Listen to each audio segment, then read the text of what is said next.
আজি আপোনালোকৰ লগত শ্বেয়াৰ কৰিছোঁ মোৰ পনীৰৰ ধুনীয়া এটা ৰেচিপিটো হৈছে পনীৰ টিক্কা মছলা। অকণমান যদিও অইলি হয় কিন্তু খাবলৈ যথেষ্ট সোৱাদ লগা হয়। আহক তেন্তে ৰেচিপিটো বনাবলৈ আৰম্ভ কৰোঁ। এয়া মই পনীৰ ধুনীয়াকৈ কাটি লৈছোঁ। লগতে তাৰ কাৰণে পনীৰত দিবৰ বাবে ৰেচিপিটোৰ কাৰণে দৰকাৰ হ'ব পিঁয়াজ, আৰু পিঁয়াজৰ আগফাল আৰু পিছফালটো কাটি মাজৰখিনি মই এইটো চাইজত ধুনীয়াকৈ কাটি বাকলিসমূহ এৰাই লৈছোঁ।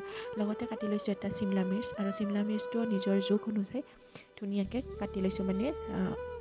বেলেগ বেলেগ কালাৰ হ'লে দেখিবলৈ আৰু ধুনীয়া হয়।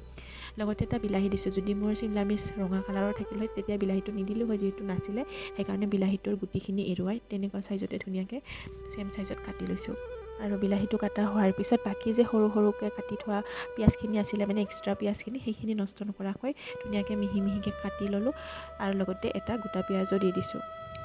টেষ্টি বনাবলৈ হ'লেতো বস্তু অকণমান বেছি লাগিব ন, আৰু কষ্ট অকণমান কৰিব লাগিব। গতিকে এয়া হৈ গ'ল। আৰু বিলাহী এটা কাটি কাজু কেইটামানৰ সৈতে ধুনীয়া এটা পেষ্ট বনাই লৈছোঁ। তাৰপিছতে ইয়াত দৈ দিছোঁ, লগতে অকণমান বেচন আৰু জিৰা, ধনিয়া, গৰম মছলা, নিমখ, হালধি আৰু ৰেড চিলি পাউডাৰ দি ধুনীয়াকৈ মিহলি কৰি লৈছোঁ।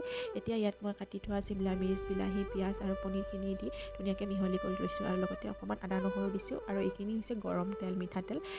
এতিয়া গোটেইখিনি ভালদৰে আকৌ এবাৰ মিহলি কৰি ল'ম। আদা নহৰুখিনি আগতেই দিব লাগিছিলে, মই পাহৰাৰ কাৰণে পিছত দি থ'লোঁ। আৰু এতিয়া ধুনীয়াকৈ লৰাই অকণমান সময়ৰ কাৰণে মই ঢাকন লগাই থৈ দিলোঁ।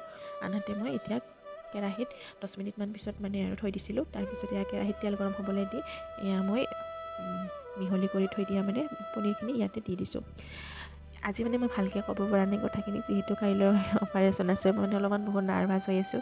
তথাপিও যিহেতু কাইলৈ দিবলৈ ভিডিঅ' নাথাকিব, সেইকাৰণে ৰাতিয়ে ভইচ অভাৰ কৰি আছোঁ। অকণমান অইলি হৈছিলে, অইলটো বেছি দিব লাগে কাৰণ বেচন আছিলে যেতিয়া, সেইকাৰণে এক্সট্ৰা অইলখিনি উলিয়াই লৈ মই জিৰা, ইলাচি এটা, তেজপাত এখিলা দিলোঁ। তাৰপিছতে মিহিকৈ কাটি লোৱা পিঁয়াজখিনি দিলোঁ, দি ধুনীয়াকৈ ৰঙচুৱা হোৱাত আদা নহৰুখিনি দিলোঁ। আদা নহৰু কেঁচা গোন্ধটো যোৱালৈকে ভাজিলোঁ। তাৰপিছত জিৰা, গৰম মছলা, হালধি গুড়ি আৰু ৰেড চিলি পাউডাৰখিনি দি দিছোঁ। এতিয়া ধুনীয়াকৈ লৰাই লৈ তাৰপিছতে মই ইয়াত বিলাহীৰ পেষ্টখিনি দিছোঁ, কাজু আৰু বিলাহীৰ গোটেইখিনি ভালদৰে ভাজি লৈ যেতিয়া তেল এৰিলে মছলাখিনিয়ে, তাৰপিছত মই অকণমান চেনি দিলোঁ, চেনি দি অকণমান পানী দি আৰু লৰাই দিলোঁ উতলাত। এতিয়া মই ইয়াত ভাজি থৈ দিয়া পনীৰখিনি দি দিছোঁ। পনীৰখিনি দি ধুনীয়াকৈ লৰাই দি কিছু সময় ভাজিলোঁ, আৰু 10 মিনিটমান সময়, বেছি সময় ভাজিব নালাগে। তাৰপিছত অকণমান কচুৰি মেথি দিছোঁ, লগতে মান ধনিয়া অকণমান, আৰু ইয়াত ধুনীয়াকৈ ৰেডি হৈ গ'ল মোৰ আজিৰ পনীৰৰ ৰেচিপি। যদিও অইলি হৈছে, এক্সট্ৰা অইলখিনি মই ধুনীয়াকৈ প্ৰথমে ছাইড কৰাৰ নিচিনা কৰি ছাইডৰ পৰা উলিয়াই থৈ দিলোঁ, আৰু এয়া পনীৰৰ ৰেচিপিটো ৰেডি হৈ গ'ল। খাবলৈ কিন্তু যথেষ্ট সোৱাদ লগা। আৰু যদি আপোনালোকে ৰেচিপি ভিডিঅ'টো চাই ভাল পালে তেনেহ'লে লাইক, কমেণ্ট কৰিবলৈ নাপাহৰিব।